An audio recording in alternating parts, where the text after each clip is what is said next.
But I do want to show you what's going on out into the tropics very briefly. We do have Hurricane Gabrielle right now out there with those winds.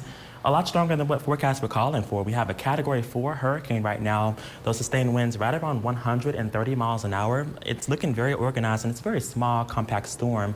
There goes Bermuda right there. So it barely missed Bermuda, which is good news there, and it's going to start to weaken as we go throughout these next couple of days. Of course, no impacts here locally or anywhere here in the United States with Hurricane Gabrielle.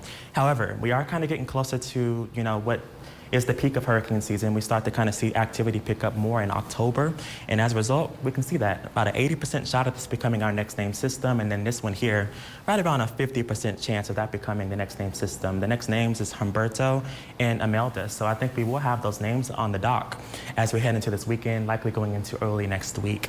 Back here at home, though, it is a beautiful sunrise this morning into Abilene. I mean, this is breathtaking. Some serious clouds out that way and lots of vibrant oranges out there as we get started. It is hot.